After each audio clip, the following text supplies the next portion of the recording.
through me in the night, in the night. Take me back, dear Lord, to the place where I first received you.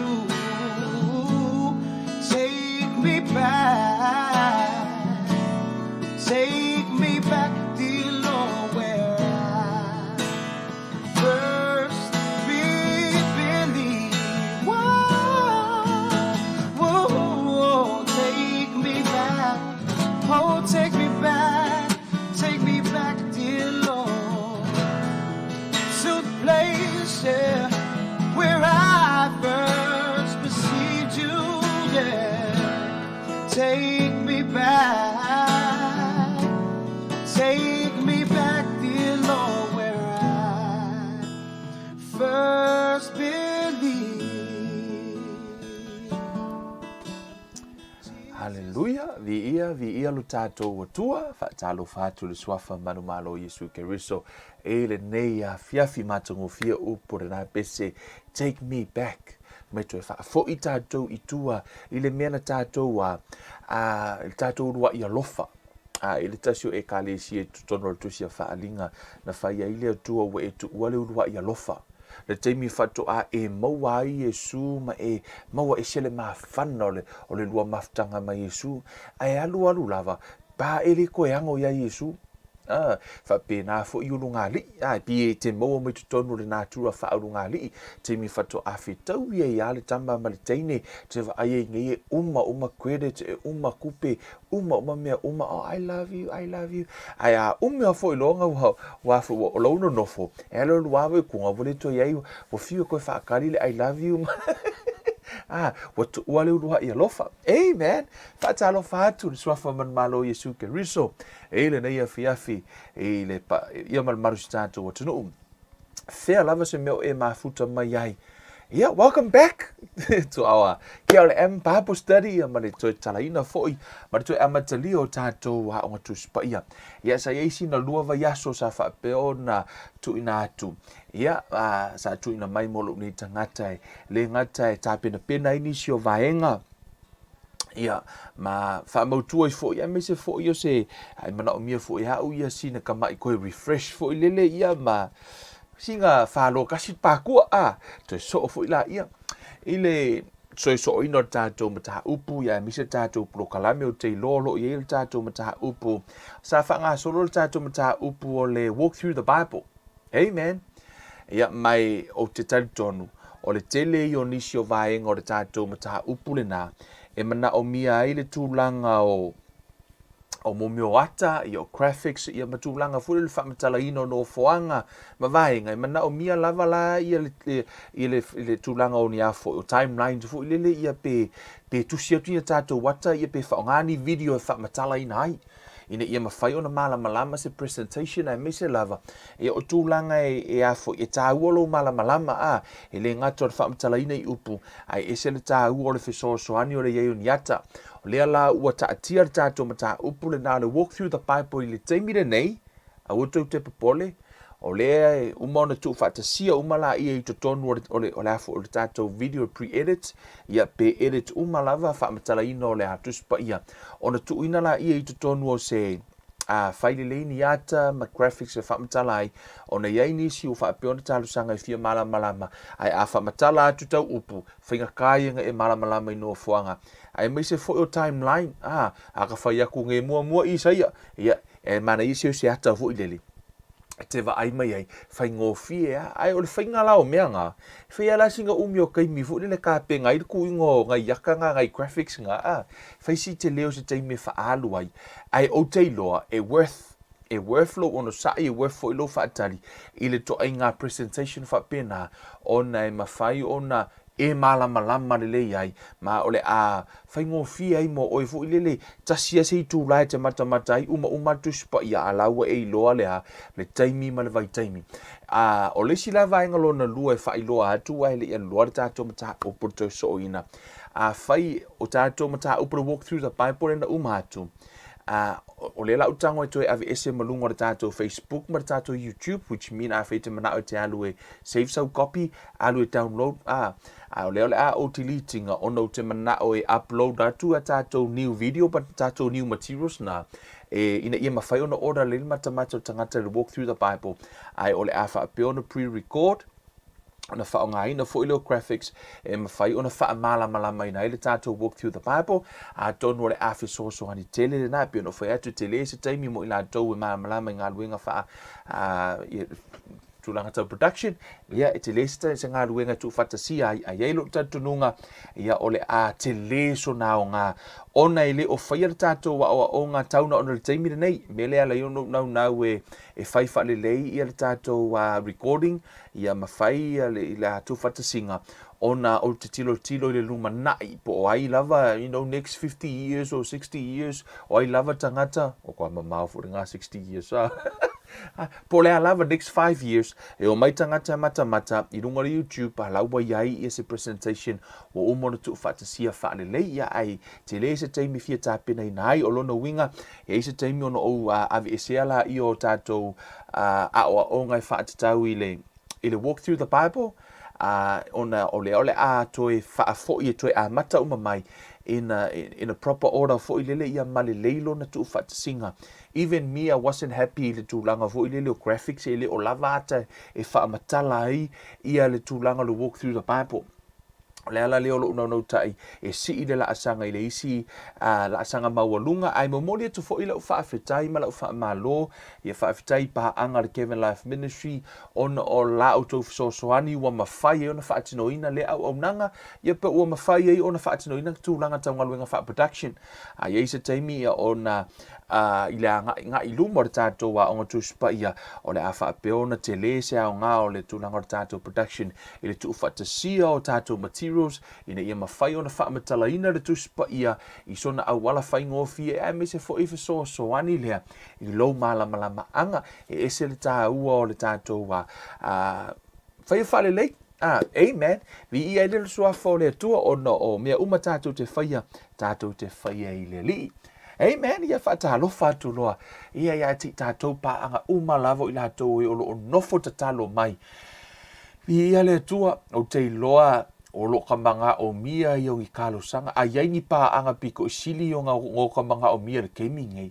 o tangata pito isili na te talo mo le tātou ngā luenga le si vaenga lona lua in o new development o tātou ministry mo for all the mens amen mo li tu pa o li'i I le teimile nei I o lousa vali le whai le tolu vai yaso o tā pena le tātou group mo tama for the men mo tama uma lava giving it off a petina Kevin that's not fair ai ama ko ke poli sa fu se kaimi ia kula I mentina e faise a tūlanga lea mo tama o tūlanga fo le ta pena ina I ulo a inga ia me se foi o le a tele foi ni mata upu lava tau tama o le a whaatalo no ina it's a private group o le a whaapion ta pena ina o no le nau ta inga ina ia mawhai lava o na pior foi tama ia no la tau whaatuatua wa a inga a whai o se tama o lo e mafuta mai e ta ua lava ia le tātou foi tala noa wha le uso tama o au fesili o tūlanga umalava ia e te lefia tala noa ai ia o ngā foi la kako ke kalangoa I mata upa tama I te tono le tātou private group le na o le men's fellowship le la ia I whaingo ino le watchman yes watchman tangata wa ai I noa nao le tātou lea o le awha peo o na tuina atu ia mawhailoa foi I se teimba le vai aso ia wa fo ile mafuta mai o I tātou umalava ia o lo whaapeo na tama umalava ia o whaapeo na fia la fionga I ale atua o nisi nao tātou new development o lo whaapeo na whaangau yo ina mo le teimi nei ia wa fo ile anga inga I luma ia whaamanu ia tele le atua nea fiafi lau whaalongo peo no whaiatu o leo whaase tua ngalu nisho tātou mata upu ono lo o ngalua me le tātou production o le afa anga soloina ia ma ave kua ave ku fa kasi mai ina ia le lei ma malama ia le tuina atu awa ia le mai mo stato tunu ai o le a fo I tato Bible study ono le tasi leo mata upu I to tonu o le tuspa ia i lo utatonunga e ao ono tato awana I misia o le tato taranoa ai o le mata upu le o le Faatuatua. Amen. Awala ki kango wa pi whaalongo so o le Faatuatua le ngai ke li whaalongo. Don't jump to the conclusion o lele ia makar ka kumaka upu le lo po ole a makanga o whai upu kalango ile atu ya oia lela misi lea na vaenga mua le la tato wa tala noa ile vaenga leo le Faatuatua. Amen. Ono le upu tuspa ia e tupu le Faatuatua le tau longo. Amen. Ai o le Faatuatua fo I molona tāua ile nei a fiafi. Excuse me. Yala la tātou tatanoa hai ia ma whailoa fo ia fiong pa ia le atua e fiso ani tele le tātou sa valinga whaale anganga ia ai le ianu le tātou mata upure nei a fiafi. Ia si o tatalo. Amen. Le tua le mātou ta mā o le mātou wali o Yesu Keriso. Le tua apera amo. Isa ako mai a kopo le pa io Israelu. O mātou watu I o luma lo mātou watua. A o mātou sauni e whaalongolongo I lau upu. O loua nganga o le whaia o ngasili. Fesoso ani mai. Fetalai o e tamai le nei a fiafio whaalongolongo lau whanau. I lau upu ia whaapeono lātou langona le ola. O le upu le malama. Ia whaapeona tupu ai lo mātou Faatuatua. E maise lo mātou sauwhanga atu I lo malo. Le tua fisosoani marenei fiafia o tau mawhai e taltano I lau upu iei lo olofa mlo wanga le lei whaafo I le vi inga I la ua fio no suafo o Yesu Keriso ua ole mamala au tu wai nei. Amene ma amene ma amene. Hallelujah. Te ilo no le whatuaka koe saure nungol mka upu le nei fiafi. Si ula tutasia e whaatalo whatu I nei a tātou paanga ia suafo I la tau I o mafuta mai nei fiafi. Talo fatu I sista alofa I rui o lo mafuta mai Hawaii, ale nata le tau ina ola, ma lo lava soifua, Kaisarina, talo fatu, a fa ese so fara, talo fatu fo I Andrew, Sack, man mafuta mai, le uso ya miskopa, talo fatu ya leai, ya John, faofo, talo fatu fo I fui matautia, lo ua, mafuta mai, le ngata fo I lea, Faatalo fatu ia laina ia faia sina vavio le alu ola u faatalo fatu fo ia choko ma le leitu po family faatalo fatu ia te otou malo lava ia le soifua ia ai le ngata ilea ia la to uma lava savai wele fa malo lava faatalo fatu ia te otou le swafa man malo Yesu Keriso faatalo fatu fo ia Clement Uluiva, ya mafuta mai nai tuila, o ifea, Australia, kukuila, Australia, talo fatua le swafa manu malo Yesu Keriso.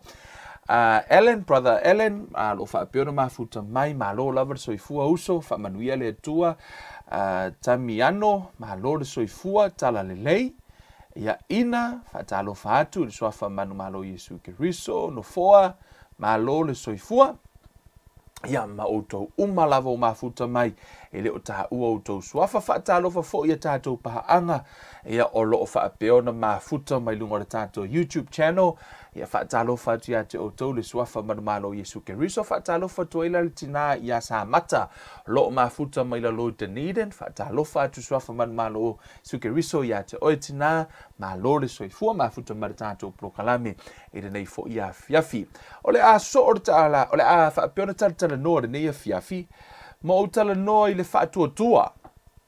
Amen. Hallelujah. Faatuatua. I tua tu tātou tu spa I lunga. Amen.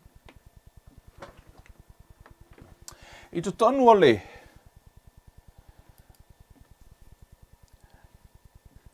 Amen. I tu tonu ole tusia e Peru. Hallelujah. O lona mata upu e se fulmatasi. Ua whapeono o tal noa nei mata upu nei a fiafi o le Faatuatua o le valaauina leo o mea le o iai peio o lai iai. Peiseai o lai iai. O le Faatuatua o le valaauina leo o mea e le o iai. peiseai o lai ai. Faatuatua o le valaauina leo mea le o iai, peiseai o la e iai.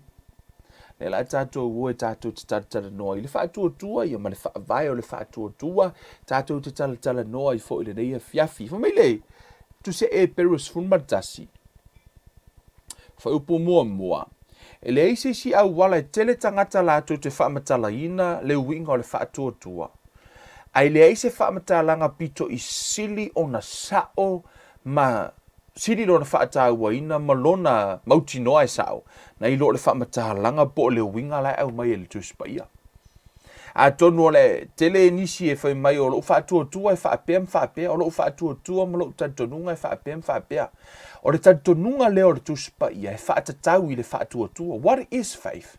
O le a le mea taʻu o le faatuatua amene fai mai le faatuatua o le tusipaia o le faatuatua lea lae e require le tusipaia fai mai a o le faatuatua o le faalagolago lea i mea ua faamoemoe i ai o le mautinoa lea o mea e lē o vaaia amene fai mai a o le faatuatua o le faalagolago lea i mea ua faamoemoe i ai o le mautinoa lea o mea e lē o vaaia. Now faith is the substance of things hoped for, the evidence of things not seen. Amen. O le winga lea o le faatuatua, faafefea le mea taʻu o le faatuatua. What is faith? Fa mai le tusipaia a o le faatuatua, o le faalagolago lea i mea ua faamoemoe i ai, o le mautinoa lea o mea e lē o vaaia. E tele nisi o tangata latou te fai mai o le faatuatua po o le faith po le faatuatua e tele na fai mai tangata o loo faatuatua o le afo ua faigoa ai mo meo talitonuga pei o le a o se fili o sesi o le alo faakuakuaga o loo faakuakuaga o le kakoriko o a'u o le e fakasā o a'u o le mea kokisi e pe o tele la tangata pe ai me kokisi ia o mako faakuakua e faapega fai a fai e oe ke kakoriko e faapea le faiga o le matou faatuatua ae a fai o oe e fakasā e faapea le faiga o le matou faatuatua a fai ke AOG o le faiga le mako faakuakua o e pe faapena le uiga felanulanuaʻi o le faatuatua a o le faatuatua le fai mai le tusipaia. Amen. Te mana o le faatuatua le tusipaia a fai te mana o le faatuatua le tusipaia tango la kero le keiminge ngā lau koe mei ai kua kango solo mali e alau talitonuga se i whamatala mua le faatuatua le tusipaia ona e vaai la ia e tusa malou faatuatua pe o inline ma le upu o le atua te reo fai atu te faaleaogaina lau talitonuga luinga lau tala e aona tātou vaai le tusipaia from a pure motive ia aua nei ona i le teimi tātou te vaai le tusipaia a laua iai le o laua i luma tātou talitonuga ma le mea na auina i tātou muamua o mea na o i tātou e kalesia tusoʻoina la laua tamau e a leisi tagata masani ana o faaogāina le faataʻitaʻiga te iloa aso la uola mai masani ana o fai le umu foʻi lele foʻi e tele ana fai lolu au fai mai loa ia le vaengaga mai oe okolu ia foʻi ia momeo a tumutumu o laulu au ke la le laulu au sa mo e keleaga oko foʻi le tumutumu no ola mai foʻi laʻu ia o te sau au ke vaai aso sa uma e failu ia foʻi ia umu au tausoga laua i le fai asa umu ia sona wa ole a leisa Angai kausonga ngā whai lako umu. E oko ar kumo lauru au. O nofo le mo whape o whesiri a kule si o kausonga ngā. O le ale winga e alinga oko ar kumo lauru au. E le ilo le winga. And yet, o la lava e oko ar kumo lauru au. O te ilo fo e to o tele fo o tau e to te mai moa mai. Nā lava e to se keinga e whai ia fo. Ia mo meo lu au fo i lele. Ko ka ngofi oko o lau whesiri to te ilo le mafuanga. Lei ma se si o to te la to te leiloa. Fai mai le theory nisi. Fai mai langa palar kumu. Fai mai le theory le singa pa ia le maka o le sko inga. Fai mai le ese umbata tonunga. E lei mas kar ko ngunga o te tal tonu ai fai mai isi e mangeso. e pepelo fo na te tonunga o sau le sia so kan lo fa ka ilea fai umalau lu au ke le kango oko e se kumu o kango fai umalau lu au ke loa kukusa le leia le lau lu au kukusa le leia le vela lu au nga oko kumu ma le lu au e le oko kumu same tutusa le lei vela mai kukusa le leia o kango oko le lu au ele oko le si vela mai le ai ma se esenga. And yet, so se taimi lava tātou te atu e whaile lu au, ka ke wakwa oko kumu lu au, e whaile malama, e maa fuano tātou o toa le tumutumo lau lu au, o ngā whai e iska ngaka ngā fwoi, sa mua to tātou, pena whai o tātou ta mā, ka ko ke whanga ngau, mai ka ko whiola i fwoi, o la fwoi e oko kumu lau lu au. Ai le ai mase se i loa le winga na maa fwoi, no o to tumutumo lau lu au. A kongo ngai ke i loa, ia, Iele li pe fio ngai ke lo fo me fa pele si vai Kevin o ke fio o ke lo me o ko ia te lo o u au e de o ko kum le ma ngai e o kum lo lu au o ko le afo e ma ngai e kausami e afo pe kausami ma nei fo le ai ai ala na fai nisi ona na fai le tu ma le anga e pe o se masani o se tu ma se anga o masani ai fa pe na fo ila me o tal tonunga. When it comes to faith, e ese le whainga o le tūma le anga o le whaatuatuanga whaakatoliko, ese le e whakasa, ese le metotisi, ese le mamona, ese le asofitu, ese mata tonunga. Mea tonu ana e reino whai atu, aua le te otoa le tumtumo o le lauru au, le afiafide nei. Ai ona o le tūma le anga o e masani ai, o le whainga leo le mākou whaakuakuanga lei, whakakia i le piko lea, si tato o mua le tuspa ia e vai, po le ale mea le whainga o le whaatuatua, le whainga le tuspa ia. What is faith? O le ale whaatuatua. E tā ua lou whaia i le awala le whainga le tuspa ia. Amen. Ai manao i manuia le tuspa ia, whai awala le tuspa ia. Aua te whai awala le KLM, po awala, ai, e le lei lava lou sila mai, tātou o lava tātou te talatala noa, i le mea ta o le whaatuatua, lai to tono le tuspa ia, amen, fwoi mai, o le whaatuatua, o le whaalango lea i le whaamoe, o le mauti noa lea, o mea e le o vaia. New King James Version, mai now faith o le mea whai le teimile nei now, o le teimile nei. Now faith is the substance of things hoped for, the evidence of things not seen. Amen. O lo fia i le Amplified version, my favorite version o for upulea. For my now faith is the assurance, title deed, confirmation of things hoped for, divinely guaranteed, and the evidence of things not seen. The conviction of their reality, faith comprehends as fact what cannot be experienced by the physical senses. Amen.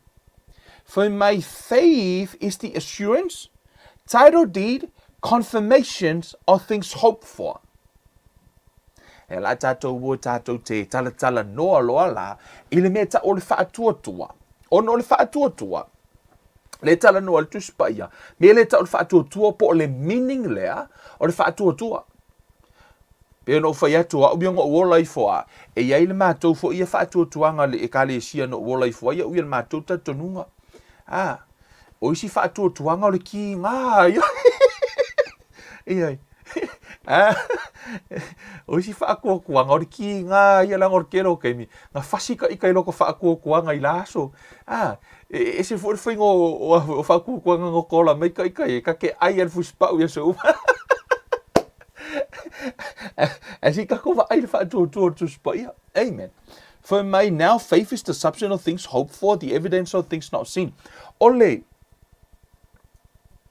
whaatuatua, o le whaamautinoa ina, po o le title deed, ia po o le pepa, o le pepa whaatūra whonoina, fo i le whaamautinoa ai, o e ona se property, po se pepa, fo i le whaamaunia ai, o e ona le whale, e whaamaunia, po se pepa whaatūra whonoina. O le whaatuatua la, amen. Fa mai o le faatuatua, o le faalango le I mea ua faamoemoe I ai, faatuatua le I, o le faamoemoe le I, fa mai la ia, o le mautinoa le o mea ele o vaaia. O mea ia lua, ia, sau se taimi tātou tala noa ia faamoemoe, pe tātou tito e tala noa I tā upu le o na inisi le fato a mafuta mai, ia faamoemoe, a o le faatuatua le tātou tala noa le fiafire nei, ona e toa tele tangata wala tou ta ngofi au mai le faamoemoe I luma ai ave le faatuatua I tua mea na te fisile tua ista ngata fa mai o lo faamoemoe ngā lele iai ai le o faongaina le faatuatua ai o le faatuatua ma le faamoemoe e ngā lulu e faatasi ai ese taimi e faatino ina ai o le faamoemoe o le mea tupu le luma nai a o le faatuatua o lau ngā luenga e faile taimi nei o le faatuatua la, o ia lea na te ngalue ina e alue au mai le mea ta o faamoemoe. O le au so lea, e pei e ko alua, pe o le maasanga lea, e to alua, e o faatasi, ai ese tei mea tau e afo, e faatino ina ai, o le faamoemoe ai luma nai. Lai foi matala tu spa ia for my hope is the anchor of our soul. Ole faamoemoe, e pe o se taula. Te no le va fo lele ai o fa upe le va ai lungo le sami, le pao fo lele. Na tangola I o le afoi. Ole tangata le lungo le va au o tongi lalo lea. O tongi lalo le taula. Ina ia awane I ta fea le va. O le mea la ngai ringa ku le kaula ea ina ia tu pe le va le mea la iai fa mai la o le faamoemoe e pe o le kaula e fa pe e na te taula ina lo tātou faatuatuanga po le lava la se mea o lo faamoemoe le luma nai tongi lo la lo kaulanga ai kusa la o lo faatuatua fa mai o le faalango le I mea ua faamoemoe I ai. Amen. O lo faalango lea. I le mea faamoemoe o le mautinoa le o mea le o vaaia o le faatuatua la. Ia si faongalo ngo fo e fai ma faatita inga ya tātou ia si tu lo. O to vai ma le mea le ukua. O le mea o le faalango no fo. Tu sala o le faatuatua o le faalango le I le faamoemoe lo no winga o le faamoemoe le mea le itua. O lo faatuatua o lo faalango le lo faamoemoe. E te le ova ai o ke le ova ai ai vai lai kuikua o ke le iloa peitai o leo te mautinoa o lai ai. Amen. Amen. O le faatuatua o lo mautinoa le o lai ai ona e faalango rola ai fumatal tu spa ia that's faith. E te le ova ai ai a lai ke faalango ai. Amen. Na o sinata fo ile le tau au mai ai. Le mea tau le faatuatua. O lo faatuatua la. O lo faalango lea ile faamoemoe wa ai. Wa manga ia ngai me o faamoemoe faalango so. Mai faalango mo faamoemoe. Vai. Mele na o lo faatuatua ngai le langi. O lo tatou faamoemoe le langi. O le mea ngā ki nganga vivesi lau langi. Ke le o angoa o le wha mai langa lai ke iloa. E ile mea siri e ngo fuanga siri le yei. Ki nganga ngā fuanga kele kupe ka ngaka ma. O la lava e ke a. Ke le mea ai e isi mai ma mele ngai. Ai makua e le popole ai sea. Langa lai ke wha moe a oi le langi. Ke mingi o lai ke relax a oi lai vivesi solo langi. O lo wha moe o lai le atua. Lai makua e wha lango ya. Foi mai le uska ka sole e sia ka la vivesi ma ka e le vivesi e sia ma kwa e fa moe ai le atua o la ke fa lango foi mai o le fa atua o le fa lango le I mea ua fa moe ai o le mautinoa o le me o le mautinoa le o mea le o va aia si ta to lo la ta no to tu se numero amen ono le fa atua fa fe na fai e ta no ise me fa atua ai. Amen. Tono tu sia numero lo na mata upu e. Hallelujah. Vali aku ngai aka ia tātou no ai. O aso la lai ke a onga ni men. Ke la o kai mi vo ile vakumako e se e kusi. Uma ngai a ko spaka la fa wa makan kusi aka ka mo. Amen. Amen. O me o ki fio ke vali aka pa. Tu se numero lo suma todo foi suma livro foi mai. O le atua, fa mai, e le se tangata le atua, e tala pepelo ai o ia, po o se ata lii o se tangata e sala mo ai o ia. Ua fetalai mai o ia na te le whaia ea. Ua fetalai mai foi o ia na te le whaatau nuuina ea. O lea tua, so o se teimi lava e fetalai ai lea tua, e na te whaatau nuuina. Lea laua iai le tusi pa ia, o le tusi pa ia, o fetalainga ia lea tua. Amene. A whai e te le tali tonu i le tusi pa ia, e te le tali tonu o le tusi pa ia o le upua lea tua, te iloa, e ke fiu e ke sa ili lea kua, le lau whai te fiu e te sa ili lea tua, e te le maua. A tonu ala e whai mai Kevin, le ona i le mawhaina e sa ili lea tua e au noa malana upu. This is his word. Mele nae e ala iona, e iai au wala e whaatino ina ile whaatuatuanga o tangata la tau tali tonunga. Ai a whai ele o ngatasi ma le tuspa ia. Mele ala ino uwha malusia tātou. Whai tau lau tuspa ia ma. This is our main text. O le tātou main text lea.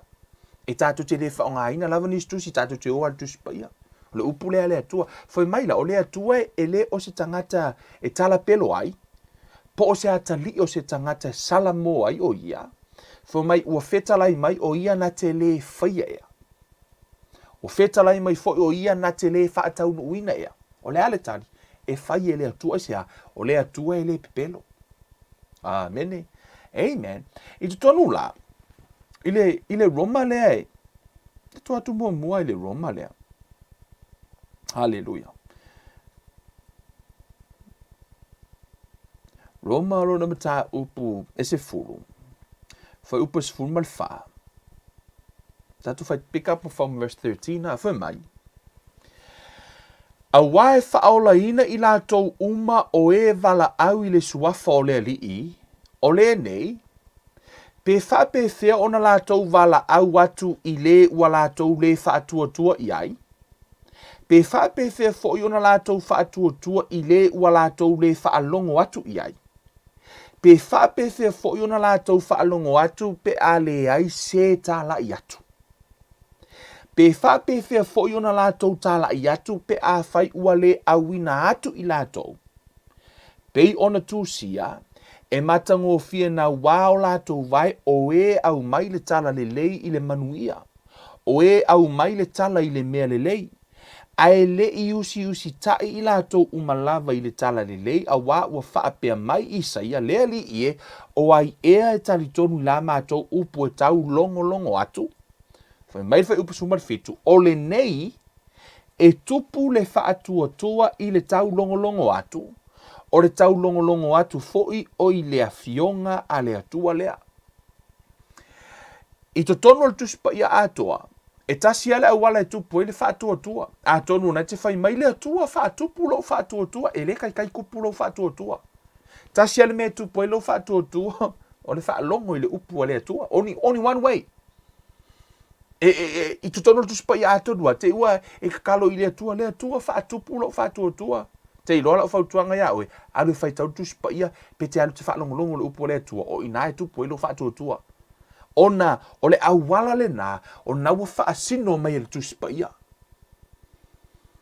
Atonu te ua iai nisi au wala i tu tono tatonunga, whaapea mai le tatonunga, ia, e kupu lo whaakua le whaingo le mea lea, ma le mea lea, alu e whainga luenga e kupu elo whaakua.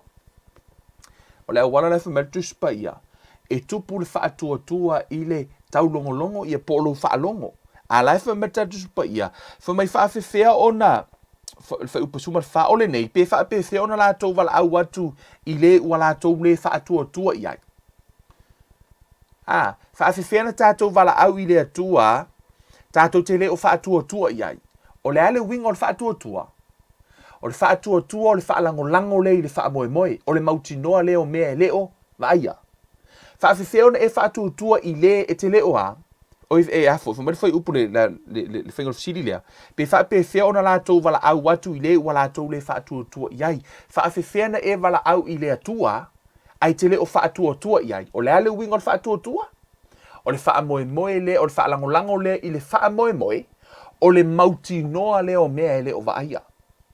O lona winga, a whai o oio le tangata Kirisiano, e te mana o mia le atua, e te mana o te whiso o tai le atua, tasi ale au wala e te lua whiso o tai e ma le atua, o le mea ta o le Faatuatua. Only one, e kasi ale lenga le ke lua kongeke i ma le atua, o le Faatuatua. Whamele tala tuspa ia a leai se Faatuatua, e le fia mai le atua, it is impossible to please God without faith. O le upu impossible, it means it cannot be done. E le mawhai o na fia le atua, pe a whai e le ise mea ta o le Faatuatua, o le are Faatuatua, o le whaalango le wha moe, o le mauti noa le o mea le o vaia, whai mere whai upas furumar wha, pe wha pe whea o na lātou wala au atu i le ua lātou le Faatuatua iai. Wha whena e wala au i le atua, pe a whai e te le Faatuatua i le atua. Le a whanau inga le Faatuatua, o le whaalango lea i le wha moe, o le mauti noa le o mea le o vaia, o lai se i longa lava e te whaalango i le atua, e ui e te le o vaia, pe i olo uno foa, e o te le o vaia i a lau te mauti noa o lai ai le mei tua o te whaalango i ai, whaapena le atua, e te le o vaia i le atua, a laua e whaalango i ai, o lou mauti noa le o lai ai, e ui lava te le o vaia ai, a laua matua ia, pe ia o au matua ia o confident al te mire nei, au whaalango ke le pa ui tua. E sea, matua ia o mauti noa o lai ei le mea lai tua. Whaapena fo ila le tangata Faatuatua i le atua, tātou te le o vaai i le atua. Amen. Ai o le Faatuatua, foi mai o le mauti noa lea. Foi mai o le Faatuatua, o le whaalango le, le wha moe, o le mauti noa le o mea e le o vaia. Makua i ei loa o lai ai.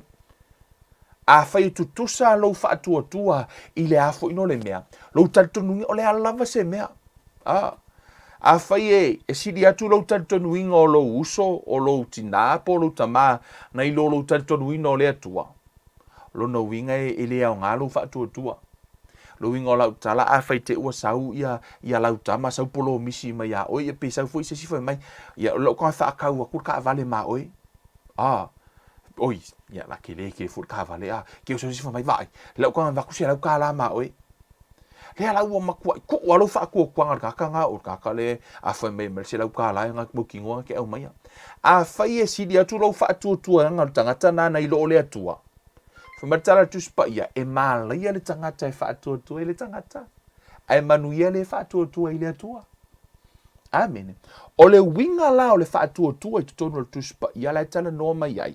Whai mai, whaafewhea, pe whaapewhea ona la tau wala au atu i le atua la tau te le Faatuatua iai. Pe whaapewhea fo ona la tau Faatuatua i le ua la tau le whaalongo atu iai. Pe whaapewhea fo ona la tau whaalongo atu pe ale ai se tala i atu. Ono le Faatuatua e tupu le Faatuatua le tau longolongo. Mea fu le ngā le ale ngā karkalangoa ku fo. Ka koe fo e toi tua le tātou main text, le tātou tanoa ai whaatau le Faatuatua. Ia e peru. Sfumatasi, o ile te whaitau ai, lot of heroes of faith le tonui. Si lea kunga hero lau vaenga ia ngai lo Spider-Man, ma Superman, ne wakele nga hero isi to te lo tangata. Whamatau tuspa ia, o le Faatuatua, o le whaalango le i mea ua wha moe i ai, o le mauti noa lea o mea e le o vaia. O le whaalango le, o le mauti noa lea o mea e le o vaia. Ia. Fai taula o e wha solo ia lau Faatuatua foi i mo meu heroes of faith le i e tu tonu o le tusia whaata oto amene ona o le Faatuatua o le whaalango amen tu se tele o vai le atua but you fully persuaded ia po laua matua i e wha moe i le atua i mea uma mo makua i e whaalango ai le atua. Ono le Faatuatua, o le whaalango. Fo mai o le Faatuatua, o le whaalango le i le wha moe. O le Faatuatua, o le whaalango le i le wha moe. Amen. Lai te wha moe i le atua, le te whaalango i ai. Fa mai tala le tusi pa ia foi upu lea fata o te tolu foi upu lima fa mai. Ia Faatuatua ia Yehova ma lo loto a toa ai aua le lango I lou lava ata mai. Amen. E ei le mele fa mai ia aua te lango ai ono o I le taua pito I silia na whahina ele to o telo kirisiano. O le taua o lona Faatuatuanga ma lona mafaufau. O na iai le taimia e sau le Faatuatua tal tonu le Faatuatua I pe wa pe la ure se tupe. Sau loa la fa pe la o mana o mia e o se pe lua feta la fa te tainga. O matua I mana o mia le lua feta la e totongi ai se. I lo la lava se mea o matua I urchin a lo mana o mia le lua feta la le na. O lea lau fa mai le upo le atua. La fua I au avenga le o le upo le atua. Cast everything to the Lord. For my cast your burden, your cares, for he cares for us. For my la fua I tatu avenga a wa o lo manatu mai Yehova. O lea la wa, wa ele upo te Faatuatua ai. Le wa tupu lo Faatuatua na e whaalongo la unga ku Kevin. Cast your burdens to the Lord. Cast your cares. Kupu lo whaakuakua. Ai oso mai lo mafaufau. Amen. Sau lo mafaufau, fa mai lo mafaufau.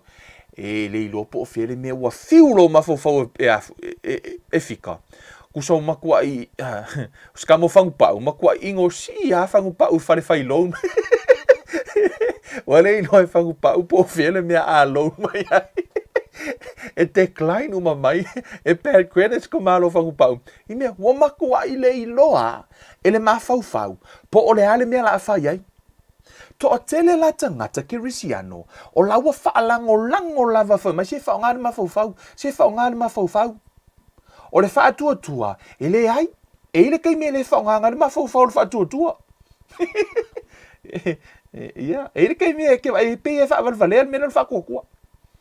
Yes, ono le Faatuatua e a foi ele o se mea natural. E supernatural. Ono tato we are supernatural being. We live by faith, not by sight. Tato te sava vali le Faatuatua, ai le o le tino me o mea lai tino mai, e tele na whaonga e le common sense po le mafaufau. Ai o le sava linga whaakirisiano, e sava vali lea, I le Faatuatua, we walk by faith. Tato te le sava vali le tasi, whaopopo le tasi, si I kotu. Nei, o le atua e ese ale whaingo o mea le atua. Ele o fai mai la le tuspaia fai fai le tutono o le fai upu fai mai ai aua le whaalango I lo wata mai ele o fai mai le tuspaia aua le whaonganga le ata mai to te le fai kirisiano matua le whaonganga le mele ka ole le ata mai ia makua le whaonganga le mea ka ole ata mai fai mai langa lai Faatuatua ai tatau foi ona e loa po o fele me kolosi ele lenga lea le ale mea ta o le Faatuatua ala fo ile me ta o le mafaufau ona fa meditala just but you trust in the Lord with all of your heart, don't lean on your own understanding aua te whaalangolango yai lona winga.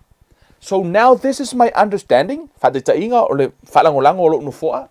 So for meditala just but ya aua te whaalangolango I lo mafaufau po lo watamai kusa lava pe faisau PhD mangi au TTT aua ke whaalangolango e fa mai o le mea le ngā o inga ya le o le melenga e au ngā, whao ngā, ai aua te rely I ai, ese a, ono le upo le tuspa ia, whai mai e mālai le tangata e whaalangolango I le tangata. A whai ona te whaalangolango I lo mafaufau, o ngā ala ke whaalangolango le tangata o ono o le tangata. A whai mai e aua ke whaalangolango I ai. Amen. E le o whai mai e aua le whaalangolango, no, you said, but don't lean on it. A ho o lai naru, ese le mafaufau se I tūlou, pe te ua ngata le. Ke ua vai le mafaufau wa uma. O le me tupu pe a whai ke o whaalangolango aku wa. Ai ngau le melea. O ngā kou wa ai me rola I vai o le whaila unga. Ko vai me wo lunga vai o le whaila unga sea. Ua pa ui tua. Ona fo o lau whaalangolango le ata mai. Ele o whai mai, the Bible is really clear. Ele o whai mai awa whaongana. No, lai whai mai awa te whaalangolango I ai. E lo te tununga, o le tele leo mai le mo I fo to tele. Sa mo e ka mo whangu pau yaso la, ari pa. Ka lango ka whangu pau. Me leo le whaonganga o lea, o le mafau fau mo le whaonganga o le malama. O me te tauna whai, ai le whaia. Ai a ho lo la ina tutupu mo meua si ile taua fa le nganga. O le fautuanga po o le upo tuspa ia. Trust in the Lord. Faatuatua i le atua malo wanganga ato malo to atoa. Ai au te faalango-lango i lo lava tamai. O le ale meta o le faatuatua, o le faatuatua o le faalango-lango lea i le faamoemoe, no no winga. E te le faalango-lango i lo mafaufau, e te faalango-lango i le faamoemoe. O le faatuatua, mele le na faatu le amatanga, e peye e kau ofo i le mafaufau o tangata le faatuatua ma le meta o le faamoemoe. Ona o le vaai ale faatuatua e se le vaai le faatuatua fa mai au te faalango-lango i lo mafaufau po lo iloa ai te faalango-lango i le faamoemoe o le faamoemoe o le mautinoa lea o mea e le o vaia. That's faith. Mea le nai ta o le faatuatua e te le o vaai wa malōlō tino ai te faatuatua o laua malōlō ona te faatuatua i le upu na e faalongo iai upu le atua. Faith comes by hearing by the word of God. Amen. E tupulo faatuatua i le taulongolongo o le faatuatua la. O lea. Amen. E lua la me o te mana o e whamatala le fia fili nei ina ia e loa.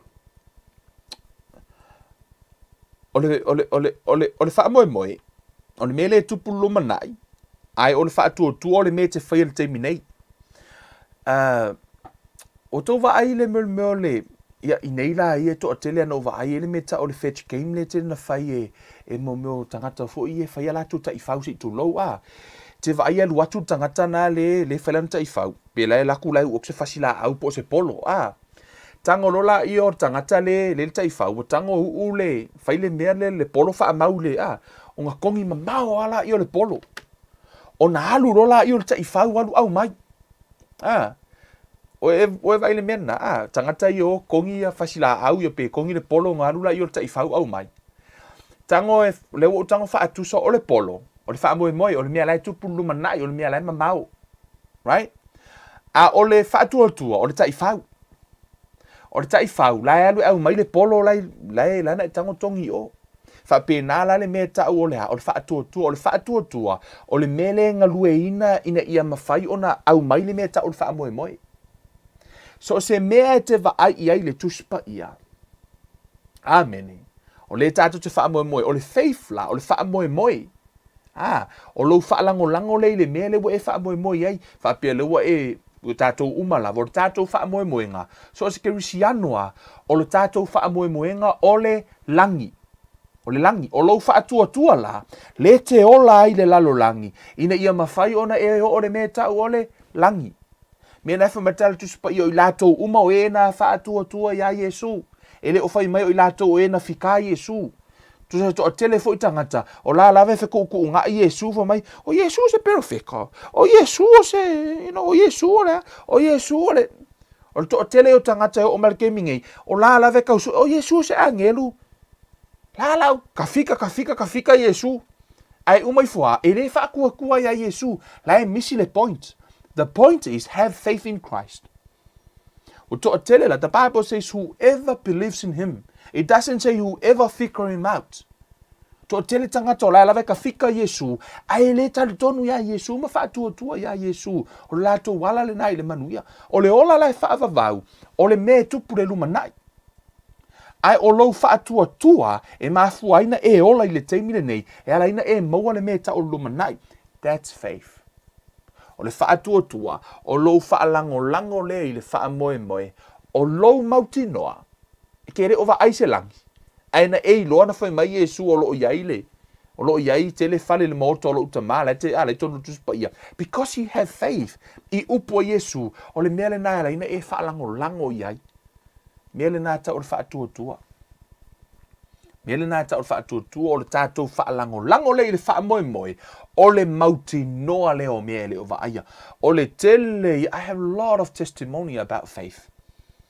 Mo ia, o le tele ia, o ni tautinonga, e mawhaino tonga whamatala, my own personal journey, ma ua masi mātou a inga, o le ma ua lava whainga malanga, sausi teimi, tala no ai foi, inspire your faith. O te leo whai atu, we are not the standard of faith, lui ngola utala, ai le mawhai ona e, you know, this is the only example, in whaino whaonga ino, ni mea na tupu lo ma ua ola, ma ola au ona i lea tua, whai mwhate ta inga mo i tātou. Amen. O le whātua tātou mua i le Efeso, ona, amen. Let's go here. I se tau vali atu le ata lea i. Efeso lona mta upu e. Mua. O tātou tangata kirisiano. Amen. O lo tātou whaatuatua. Ona o mea tātou te whaatuatua e te le o vaaya i le tino. E le o vaaya i le tino nei. O lai le anganga. Healing, it's in the spirit. E te le o vaaya le healing i le tino le nei.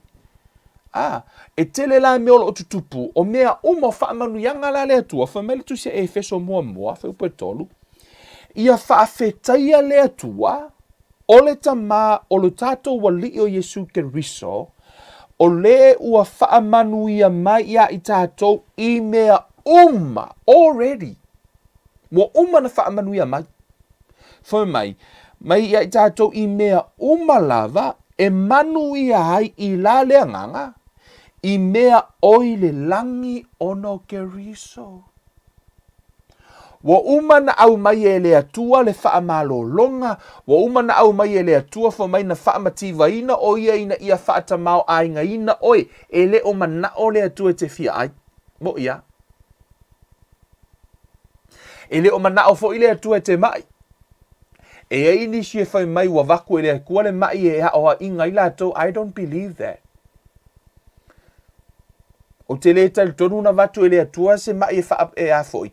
E haoa inga i oi. O te tal tonu. E ala na e mai, ona e le lua, e le tausia le leilo tino, lona tolu, o tulanga tau mafa me uma, le tausia leo tātou tino. Ia ma, a whai wa iaise mai ono se anga sala. E ala na e mai, ono le anga sala, wai le ista ngata o lana ola i le ami o tonu o lea tua, ke e wakango lea kua wha a mai. Si ku ingi mai e o hai ei. E o lea tua ele lei. O la uku spa ia, o lo ua tua ele lei. Amen. Fa mai le tala tu spa ia, o le tātou whaatuatua la. Amen. O mea mai tātou te whaatuatua ai, o lai lea nganga. In the spirit. Ai whamertala tu spa ia, o le whaatuatua, o le whaalango le whaamoe o le mautinole o mele o vaia. Lona winga, whawhewhea lana au mai, Kevin, whawhena au mai mea lai lea nganga, pe a whai o leo ke hola i le tino. That's a good question. Ona fo o le tātou whaatuatuanga o lai le, mea umai ka whaakukua o lai lea nganga. Ona le upa tu spa ia, wa umana bless tātou e lea tua, but the thing is, o lai e le spirit, it's in the spirit. Ele o manifesti lea, ele o vaai e le tino le nei. Mea le nai alai o nā, saule mea ta o le faith. Ona na o le faith a, e mawhaina au maia mea lai tutonu o le anganga, ia vaai e le tino. O le whaatuatua la, e na te vala aua mea o lai le anganga, ina ia vaai e tutonu o laukanga. Pe vaai a tupe lai tutonu o le finangalo le atua i le anganga, inga ia sau kongu molu kongo laukanga. Amen. So that's faith. O le faith la lenga lue i. Amen. Tato o le tusia Roma. Lena o whai atu o le whaatuatua. O le vala aua leo me le o iai peiseai o lai iai. Roma lona mata upo e wha. Amen. Hallelujah. Let's pick up from verse 16. O le mea lea, e maua ai le whaatuatua le mea na folafolaina. Hallelujah.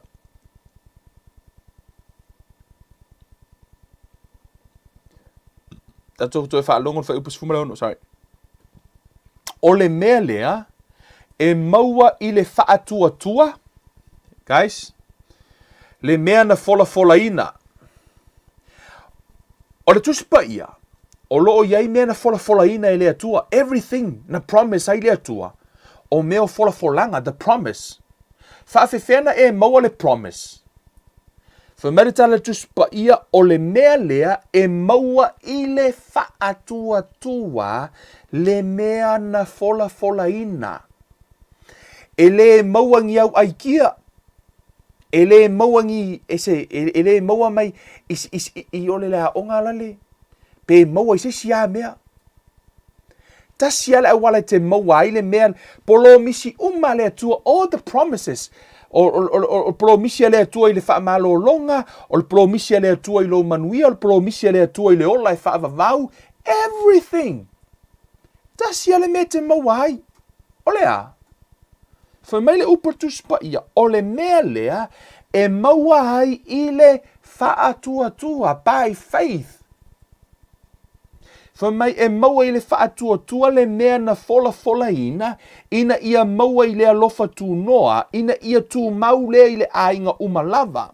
E le turi i le ua i le tū la fono, a e o i le ua i le whaatuatua a per amo, o le tamā o ia o tātou umalava. Pei ona tū sia, amene. How many of you know it is written? Amene. Mea le nā, whamai it's a title deed, whamai o le whaatuatua, o le title deed po o le pepa whaamaunia lea, o oe ona. Amene. Le meaning o le mea ta o le faith. E pei wa whaamautu ma whaamauti noa ai, o oe ona. O polo misi mala le atua, all the promises a le atua ia te oe through Christ. Amen, in Christ. O polo misi ia le atua. Le ntātou whai taunu le tuse Efeso. O laito tonu o Keriso. It's in Christ. O manuia i o tangata i to tonu ia Keriso. Lea la tātou te ola le tino. A le kako kam whai e transfer. Mai mea alofa na. Ia va aia le tino. Ono o tātou ambassador. Whame o tātou ama pasa o le malo o le atua i le lalolangi le nei. Tātou te le lalolangi. Ai le so le lalolangi tātou. O lea la e lango mai tātou e le tātou a. E le tātou malo. Amene. O oe tangata o le malo o le atua. O a o le atali o le atua. O oe le afafine o le atua. O la e lango o ola o le lalolangi nei. E le o oe tangata o le lalolangi le nei. He just here to pass by. One day, toe wala au mai le atua te toe alu watu. O oe le tangata o le langi. O oe le atali i me le afafine o le atua. Amene. O lea la, o le tele lau teimi, o lea la wa, o le ampaso le malo, e te I, alai lango e pei maafoi, o mea lau a fully supply. O totongi e le atua me feola ila na whanau, le whanau, tlato talia Yesu malana whanau, totongi e le atua i afoi, la ile anganga. Tataula na sa vari ile whaatuatua lana whanau, ina ia maua manuia ia. Amen. So meritala tuspa ia ole mea lea e maua ai I le whaatuatua le mea na fola ina. O le langi e te le maua ni au ngā luenga. Amene. O le langi e te le maua ni au ngā luenga. E te maua le langi I lo whaatuatua ia Yesu Keriso. Amen. A o lo whaatuatua e te tauna e ngā luenga e lango I lo whaatuatua. O le langi la, o le kile na laina e maua le langi ma mole o le whaavau o Yesu. Thank God for Jesus, amen. Hallelujah. Thank God for Christ. For mene wha upsumar fitu, pei ona tu sia, ua auto fia o e whaimata mao nu tele, I luma o le atua, o lea na ia whaatuatua I ai, o le whaaola o ia o e ua oti, ma le na te valaauina mea ua leai, peiseai ua iai. Amen. O le ua ia valaauina mea ua leai, peiseai ua iai. For mai, as it is written, I have made you a father of many nations in the presence of him whom he believed, God who gives life to the dead and calls those things which do not exist as though they did. Amen. O le atua la. Amen. O oe mahau le te mai mua mai. Whamaritara le tuspa ia ina uatalia oe mahau Yesu. O tā ua o whanau le atua. We are sons and daughters of the Lord, of God. O oe maa o lea tali ima lea whawhine o lea tua fo mai o lea tau umana tali o iam whaatutu ia te ia wa ia avatu iai o lea manuia e tā ua hai i la tau o whanau a lea tua. I le amatanga na o le tasi a lea tali o lea tua i ngoi a Yesu. He has only one begotten son, only one of his kind. Na le toa tasi ala tali o le atua po o le itu a inga leo Yesu. Na le toa tasi a o ia o le upu. Amen. O ia o le lo kou o he is the word. Ele iai lava se si upu. E peo angelu. E fia angelu. Kele angelu langi. Kele ke lupi. E tele itu a inga. E o fo ila ile tangata ina ua fai ele atua le tangata na fai a tamu ma eva o le tane ma le fafine. Lua itu a inga na fai. E o imanu ta i lua uma itu a inga. Na amata mai ai. La ua multiply. O mea uma lava fofoanga. E ka i lua uma lava. O le atua, he only had one begotten son. Ele eise amatanga, ele eise se ngataanga, o te rei lope whawhenga figure out na mea, I have faith on a life of Melchuspaia. He's the Alpha and the Omega, the beginning and the end. Le eise amatanga, le eise ngataanga o Yesu. He is the only begotten, he is the only word. Na le tasi ale tu ainga, le ia Yesu, o yo le upu. O Yesu la, o lo Faatuatua la ya Yesu, o avea i fo i oema, for mertala tu spaia, o yo le tato uso, is our brother. Lea fo ila ua tau whanauina i tātou. Amen. So o lea ua tutusa tātou, po o tau whanauina i tātou, whaatasi ma Yesu. Lea ua la vea tātou i le itu a inga o Yesu. Amen. O tau moa mai. Mena usa ui whai ngofo mai e le maa o ie tā ui tātou o na uso. He's not ashamed of us to call us brothers. Amen. Ele i fia uso Yesu se angelu. Na tango fai le angelu ele i fia uso Yesu. O a umangi si me ke lupi, o a umangi angelu ele i fia uso Yesu. Ai na fia uso Yesu ya oe ma. Ya oe le te mai mua mai. Na fia uso Yesu ya te oe. But the one thing about Christ, he's the only begotten Son of God. He died for you. Maliu Yesu mo oe. Maliu mo au. O lala watu Yesu. Ele te mile nei. Ma na tua foi o toi no maliu Yesu. Na toi foi a Yesu ile tino ele pala. Amen. Ile te mile nei. Now, le au tatu tala noa. From, start from 2,000 years ago, ua toi tu ma Yesu. Up until now. Ele o toi ia Yesu le mena ia mua mua. O Yesu mua mua. O ia na o le anganga. He was only spirit. Now, he has a body like you and me. La ui no na tino. Ale na toi tu me no na tino le palale na adufa ali o na uso. Amen. O le tātou tala le leila le nā. Ona ua manu maa lore me tau. Ona ua manu maa lore i tu a inga o tangata. Mankind. Ona ua manu maa lore i tu a inga tangata i le me tau le oti. Death. That's our faith. O le tātou te Faatuatua. O lai so i fua Yesu e o me le te minei. Mea le nai alai ona iei le whaamoemoenga ola o tangata. Ai le ise whaamoemoenga o le ti Apollo o Satani. Ai sea, o lato umana o ti whaaleanganga. Le ei masesi na toe a. Le ei masesi na whaato ilaloina le o ti whaaleanganga. Le ei masesi. Na o Yesu lava. Le atua, le alo le atua. Na sau whaato ilalo le o ti whaaleanganga ma le o ti le tino. Mo oe ma, mea lale nai alaina iei le whaamoemoenga o tangata, ai le ise whaamoemoenga o angelu, ma te moni ia maha umalava i si tu ainga, sa whaapeo na pa mai lea, sa whioti whaaleanganga pena o aru ese mai lea tua, tai spiritually. Amen. Ana le toi tu mai Yesu, mea le nai alaina wha meritara tu spa i o le tātou Faatuatuanga, confess me tātou te tau tino, ua toi whaatuina mai o ia mai na ie uoti. That's our faith. Ana le toe tu mai Yesu, le ai ma se winga o kakolaunga, le ai se winga o kuspaia, le ai uma se winga. No meaning. Pe ana le toe tu Yesu, o le mele nai ta ortala le lei, ua toe tu mai Yesu, ua ia whaato ilaloina le oti. Oti whaaleanganga, ma le oti whaaletino. O le mea whaafetai ai, na sau ola o ia le tangata.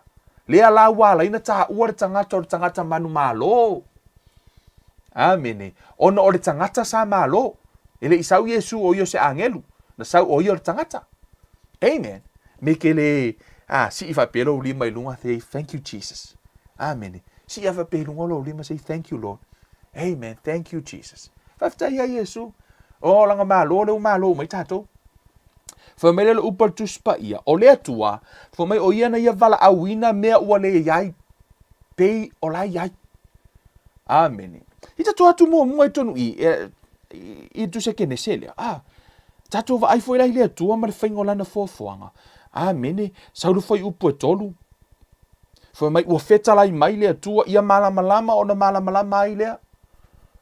Fa sa tango le atua valaau le malamalama e pei a lai e le malamalama.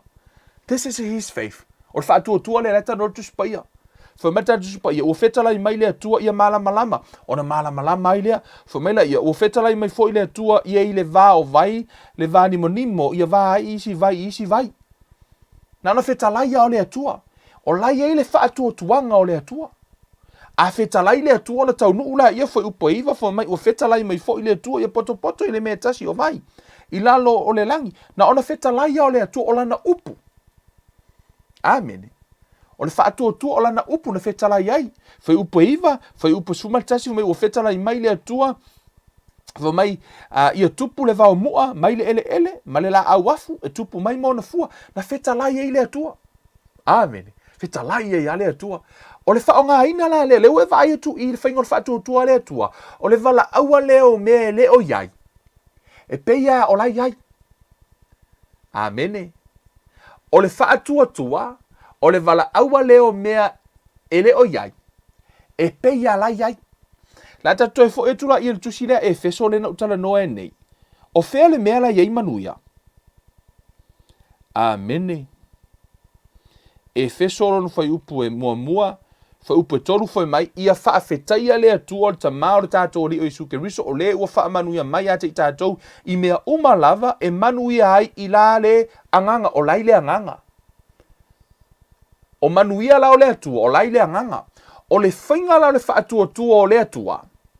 Na vala au e le atua. Me le iwa aia. Mea lai sai le anganga. Ia va aia i le tino. Na vala au ia malamalama. O na malamalama la ia vala au ia la au. Vala au ia le sami. Na vala au ia le atua. Na vala au la le atua i lona Faatuatua i mea lai le anganga. Ina ia va aia i le tino. Amene. O le lai fwe meritala le tuspa ia. O manuia o oe mau ia Keriso. O lai le anganga. It's in the spirit. Healing, it's in the spirit. O lai le anganga. Amene. O lai le anganga. So tu atu numere Efeso e. Efeso e lima. Whamere Efeso e lima le foi upu e. Mua. Amene. Foi mai ole nei. Ia faa o outou i le atua faa pei o le whanau pele. Imitate God as dear children. Whama ia e faa o i le atua. Faa whewhena whai le Faatuatua o le atua. Na ia vala aua mea ele o vaaya ina ia vaaya. That's faith. O le whaatino ina le nao le Faatuatua o le atua. O lona vala aua leo mea le o iai ina ia iai. Whai mai le tu se Efeso i o tātou wha o i le atua. Wha pei o le whanau pele a whai o le atali ima le whawhine o le atua. Ta tau ona e wha o i le atua le te au ona iai. O le whaatino ina lao le Faatuatua. O le atua. O le vala aua leo mea le o iai ina ia iai. Whaafewhea fo ona maua polo misi e wha matala ruspa ia. Wha mai e maua mea na fola ina i le Faatuatua. So o mea umalava la e tātou te maua i le Faatuatua. For may therefore be imitators of God as dear children. Tātou wha o i le atua. Le tātou whai tauna i tuar tusi ai foi. I tuar tusi a kenese. For may o le atua. E fetalai ona. E fetalai. E Faatuatua na fetalai le ona iei lea. O mea umala o polo misi i le atua tonu tuspa ia peo. Ia mai se whaate ta ingo mai. For mai ona wha lava o tātou malolo ai. Wo uma ona wha malolo i tātou. Amene. Toa tutua tusia Isaia. Amene. Hallelujah. Isaia olo na mata upu e 5. Fai upu e 5. Fai mai.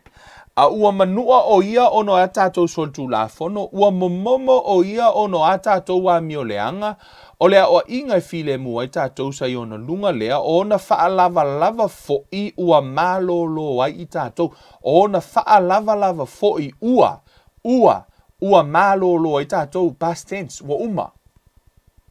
Me ona faa lava ua tātou malolo ai. O uma lana wha malolo i tātou, o uma tutongi e Yesu re taua, o lau wha malolonga. O la e leanganga. O le faatuatua la. O lau wala aua leo lau malolonga, ina ia wa aia i le tino. Faith, it's calling things that they not so that they were. O le faatuatua, o le whaalangolango lea i le whaamoe po lo whaalangolango lea folofolanga lea tua. Amen. Folofolanga lea tua, fo mai o whaalava o malolo ai, o le folofolanga le mele na. Amene. O le folofolanga le mea na, lau foi mai upa tuspa ia foi mai o whaalava ua malolo ai, o folofolanga la mea na. O le ala le mea oe fai, whaalangolango lola i ai. E ui e tele ova aia, a laua e whaalangolango lola i lungo o le folofolanga. Foi mai o le whaatuatua, o le whaalangolango lea i le whaamoe, o le mauti noa leo mea ova aia, e tele ova aia o lo o malo ua e malolo. E te leo whaalongoina, a lae e te whaatuatua i ai. That's faith. O le whaatuatua, o le whaalangolango lea o mea, o lai ke leo vai i ai, a lai ke whaamoe i ai. O polo misi la a lea tua, o ana polo misi lava mo oe maa ue ala ya ke riso. Amen. Mea lava e ala ya ke riso, polo misi foi lele. E te maua o matutonu o lea, e tuspa ia a, o ila ala ino whai atu ia tātou, a whai e te mana o, e te malolo, whapeo e te fia malolo, whai wa e fia maua se malolo ngai laukingo, mene.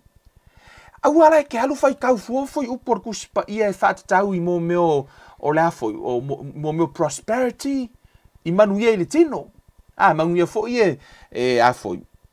Awa e ke alu whai kau ia isi whai upu fo ie ke ilo ele relate i le mata upu le te mana oai. A whai e te mana o mia le wha malolonga. Alu e su e mata upu e wha tau wha malolonga pio le whai upu lea. O le folofolanga le mea lea. Fo mai ona wha lava foi ua malolo ai. Se i merfa si mea le na. O inala lea la e tua i te wha lango ai lea tua. Lea tua. A e koe kakalonga e whai la i lea tua. O lau whai upu lea. O lau upu lea. O whaalava, o malolo ai, o leo te whaalango i le whaamoe. O mauti noa o te malolo. Mea le nai ta o le whaatuatua. E kuakurai lo mawhauwhau. Whamai le mawhauwhau o le iskangaka, pe whaavarevalea e hala ukamala. Se tu loua, ono le wa aia laulangi, e pe whape ngā kako whakuakua, pe a kako tautala le whaatuatua, e whai mai pe kako ke wālea. No. For many upa tuspa ia. E trust in the Lord with all of our hearts. Fa whenga e trust i lea tua. E ke trust i lea tua i lana upu. You have faith in the word of God. E te whaatuatua i lana upu lea. O lau whaatuatua i lana upu. O lau whaatuatua lava na i lea tua. Mea le na a ona e trust. Ke whaalango whapenge i lea tua. Amen. Vevesi umalalangi. Ala makua i maanga i ala umoe. Makua i ele popolea. Asia, ono lai e te whaalango i folafolanga lea tua. La lai ve vesi tangato le lalolangi. A whai o e te tū lea. I le upo lea tua le whaamalolonga. O lai ke whaalango ai. Mea le nai ta o le whaatuatua. O lou whaalango lea i le upo lea tua. Au e te whaalango i le tautal tonunga. Au e te whaalango o KLM. Au te whaalango i lea tua. Whameritara tu spa ia. Whamai na maua e sara le mālosi e whānau. Sara le mālosi e whānau ai. Ina ua tali tonu e whaamaoni le na fola. e le ngata e te talitonu. Ai te tauna e talitonu le tangata na fola. A whain ke whai aku ia au kou. Le lau kango e kuwha, kou kupe a kai au. Ko fu o kou mara ka isi fulka la kai au. E ma whai onga e masalo le nā tala. Aise ha, me mua ono wa o tangata. Lona lua e te leiloa, o te leiloa, tā te le masani fo ilele, like know each other. E kau masalo la pe Moses fulka la. E ke tau tinga la. O le atua, le na tātou whai tau ana nei le amatanga, tātou e atua iai nā ona ua. Ta tau wan tātou woi nai le. Wha mai le tala le tuspa ia, mai le tala le atua. I tono le tusia numera. Amene. Hallelujah. Numera. O lona mata upu e lua tonu. Wha upu sfumariwa. Le na tātou whai tau ana le ra. Wha mai o le atua. Wha mai ele o se tangata le atua. E tala pe pelo ai o ia. Po o se ata lii o se tangata e salamo ai o ia. Ua fetalai mai o ia na te le whaia ea. Ua fetalai mai foi o ia na te le whaataunu uina ea. O mea lava fetalai e le atua. Fa mele e tala atuspa ia. It is impossible for God to lie. E matuai, it cannot be done. E le mawhaina pe pelo le atua.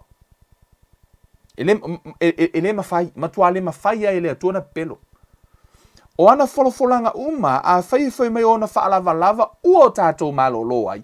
Tātou malolo. Whamatara tuspa ia waia whaamangaloina a tātou wanga sala ma whaamaloloina o tātou mai atoa Mai so asko i ngā mai a. E le ise mai piko i siringa ke le mwhai le atua na whaamalolo.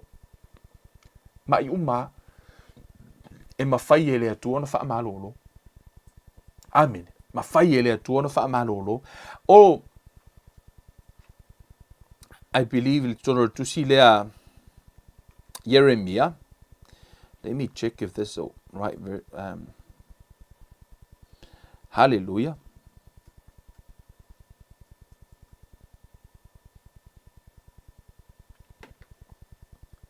Whamai whai upu e.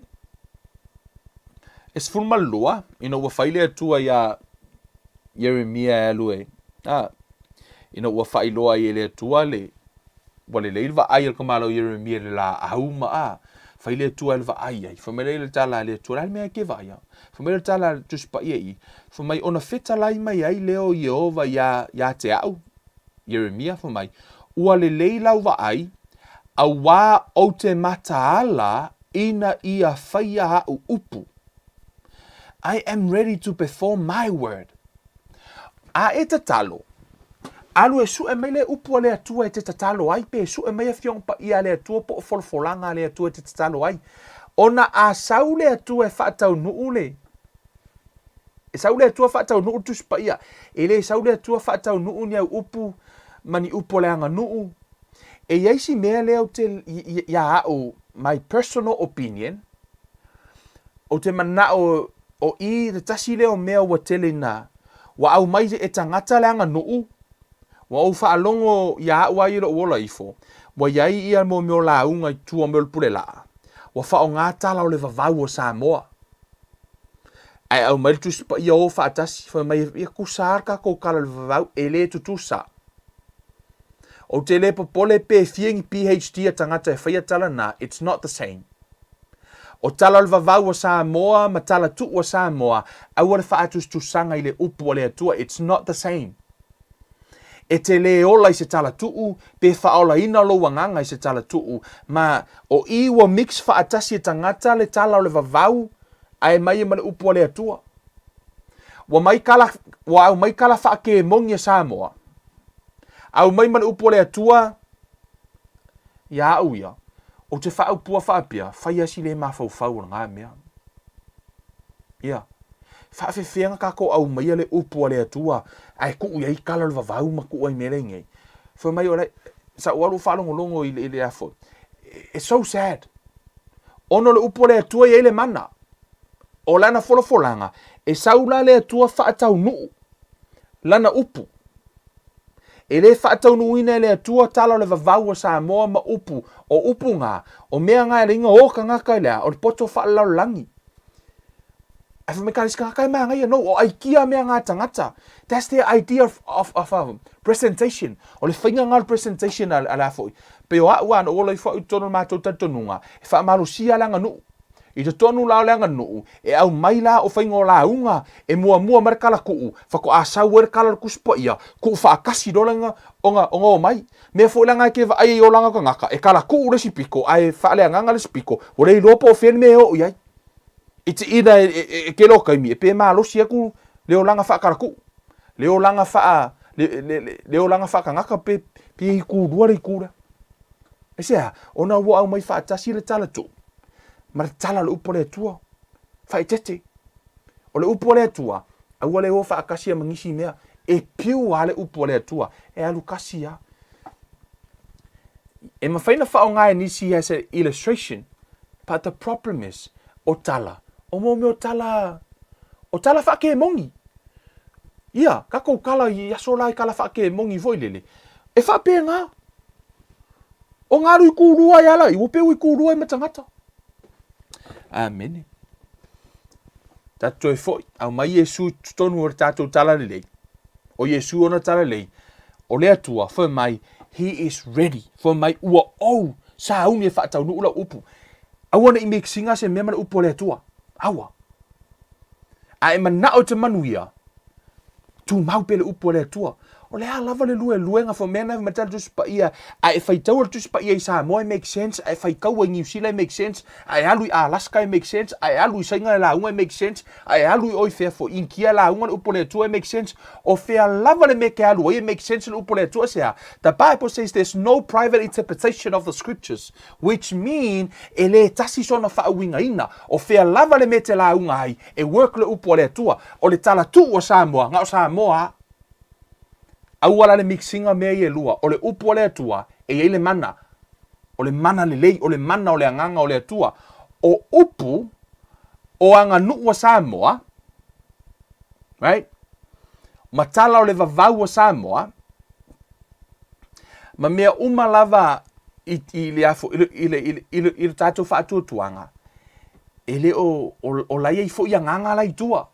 E le o se anganga o le atua. Amen. Right? A whai tātou te whai taua tu spa ia. Wa tātou revivinga pe tātou te au maia le nganga o le atua. Ai a tātou whai taua tala o le tuu ma tala o le vavau o Samoa. Wa kako au maia fo ia nganga le anga la sa mafua mai ai. E le mixinga la le nganga o le atua ma le nganga o ti Apollo. Le ai. O le upu aia le atua. E mamalua ma mamale upu le atua pe alunga le upu le atua. Ah. Ai aku ai loa markakou kala le vavau ma mele ngei. Mele ngā wala nga esia winga o iska ngaka. E ngā mai o le atua i lunga. E kewe kunga penki a Apollo. E penki ke mongi winga o iska ngaka. Ai sea, ia, o tala sa o lava. Because o la lava e whaalongo i kala wha ke mongi aso umo la e kala ngoi kongo whansa. Ngō mai la ia, o pe yalang ke mongi. And yet, o le upo le atua, ta tauna tala noi le upo le atua. O la fo e le anganga o le atua. Amen.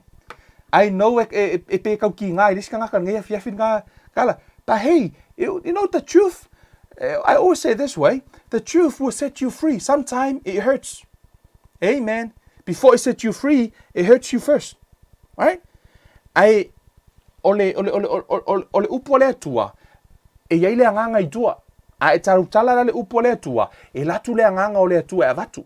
A e tautala i tala o le vavau matala o le, matala tala tu o Samoa, o la fo i anganga la sa i kua. O la laua e toi tango toi revive mai anganga na langa lai e te tala no ai. Na e tango le au mai tala pepelo ia moso ma. Ma vaia ma lau vaanga ngau pili ma lau vaanga le ngei. Au mai matala tala fa te moni Samoa, ai au mai e ma le upo le anganga o le atua, ai au mai ai whaakasi. Aua. Mele ngā wala i ona le work le upo le atua, ma le sa o loto i tangata, ma fe o i tangata, ona o la lava e au mai mariki ka hangi e kong, mai le upo le atua, the pure word of God, tu spaia, whai kaulau ku spaia ke o lai, kaulau tu spaia te o lai, faith, amen, hallelujah, o le Faatuatua, whaalango le whaamoe. A tonu te ua ita nea fiafi ono o lo ulo te o tātou wana nuu. E le o se mea le nai papole ia. Ai sea, ona e te sao i le langi le upo le atua. Ma lo Faatuatua ia ke riso. But I love you guys. Te alofa ia te oe. O te alofa i ia utou uma. Ai sili ai. Lo ua lofa i le atua o le na valaauina au. E whaamatala tu ia te outou. Na o lana upua e te olai. Whameritala tu spa ia aua te aru ese tam tau po le anga vale. Ai e sa vali le o ngā tutonu. E te manu ia ai i mea uma e te whaia. Whaamanu ia le atua nea whiawhile tuol mātou ta mā. Whaafetai mō lau upu. Mātou whaalongolongo re neia whiawhi. Au mātou taritala noa ta mā. Toi whaamanatu ia te i mātou le Faatuatua i lau upu. Whaalango i lau upu. O lau upu e. O le upu moni. Ta mā e i teimi mātou te manatu wai ma mātou whaapea wasili o mātou wala, wasili o mātou tū maanga, wasili o mātou tala i le vavau. Ai ngalo ia te i mātou lau upu, o le upu o le ola, o le upu moni, o le upu mātou te Faatuatua i le ola, o lo wanganga, o lo unga lue eitua. Tama, whaamanuia tama, whaamanuia fo i lau whanau e u whaalongolongo mai, o ai nisi e whai ngō fie, o i lātou e wa whaalongolongo nea fiafi e talia ngō fie lau upu. Tama, whaamanuia te i lātou wai leo tangata umana e whetala i talia le upu. Hei fo i lātou e le fia. I le upu moni. Tama, o lau tatalo ia te oe. Sa ilia e lau o fio, se si au wala e uia ne ai lau o fio. E whaamanatu e whaailoa awane i whano o lātou tangata. Awane i whano o no le tele o nisi o vaenga o le mātou samalinga. Au te tatalo ia te oe tama. Ia whaolaina Samoa, ia whaolaina o mātou tangata, whaolaina i mātou, i o mātou maua le ola e whaavau e ala ia o Iesu Keriso, whaamanuia tama, i lau upu, whaamanuia i loto na pa ua re neia fiafi, whaapiona ngā lue i lau upu, o te talo lea manolenga e ala tsuafa o Iesu Keriso, i le neia fiafi. Amene, amene, amene. Hallelujah. O le tātou whaamahalosi nā neia fiafi, toi whaamanatu le nā, ia te tātou i le upu le atua, ia e whai fo i mā. Ta iala fo i o tātou tangata, i le tātou sāwalinga, ia, ai mei se fo i tātou Faatuatua, e hau ona tātou wai pule ali mianga ki whaakua ai. Beo no whai atu, ia ia nisi o tasi leo mata upu really sensitive. O le mata upu le leanga nuu male tala le lei. I vaenga ia.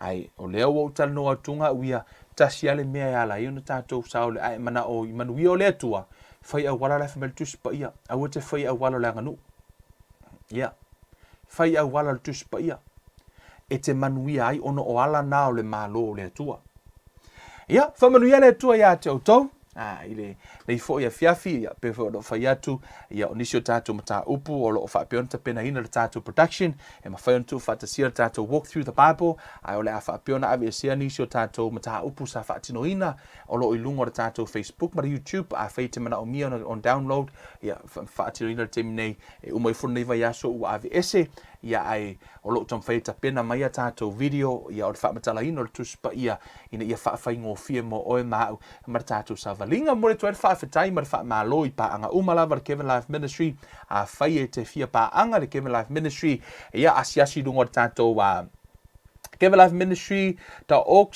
lo i whaapea ona iai le tātou website e mwhai ona e sosoani ai le tātou misiona i intia po le tātou misiona fo i nei i lo nei tangata le whaatino ino tātou ngā ruenga ia a wāretu ina atu tātou Bible Study ai whaasisiri ai mo i lātou umalavo pa anga le Kevin Life Ministry tūlanga tau tālo sanga vi ia le tua whaaftai mo o tau ia e meise foi a whai o nei te share ina le tātou prokalame lunga lau timeline o oe foi o lesi pa anga le tātou prokalame o mea umalava te whaia tātou whaia i le atua le atonu le mwhain tātou fisosoani lesi vaenga ai te lero tau sao lesi vaenga whaamanu ia tele le atua ia te o tau a utou te pole a umana whaia tātou video tu ina atu foi ia i lunga o le tātou platform a wā foi le mai moanga le tātou watunu whaafetai i le atua le reia fiafi utu a matalia tātou a onga tātou tata nor Faatuatua ia tupule lo Faatuatua e ala i le taulongolongo atu i le upo le atua whaamanuia le atua ni nei a fiafi tātou toi whailoa i le astofi mar temi nei Kevin O'Riva nei a lofa tele mo oe whaasoi fuia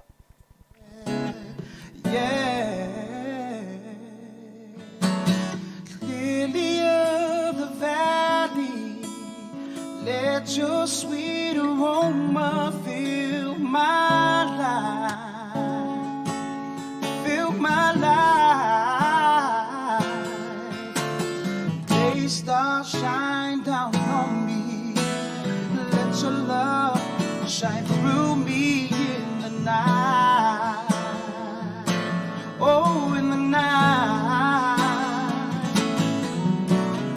Lead me, Lord, I'll follow. Anywhere you open up the door. Oh, let your words speak through me. Show me things I've never seen before.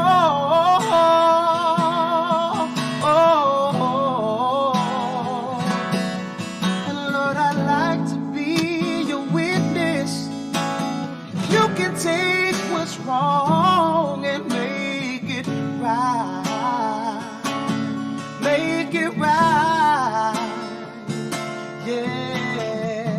They start shining out on me. Let your love shine through me in the night. In the night. Take me back. Take me back, dear Lord, to the place where I first received you. Take me back. Take me back, dear Lord, where I first believed. Whoa, whoa, take me back. Oh, take me back. Take me back, dear Lord, to the place, yeah, where I first received you, yeah. Take me back. Take me back, dear Lord, where I first believed. Jesus is the answer to all the world today. Above him there's no other. 'Cause Jesus is the way. Jesus is the answer for all the world today. Above him there's no other. 'Cause Jesus is the way.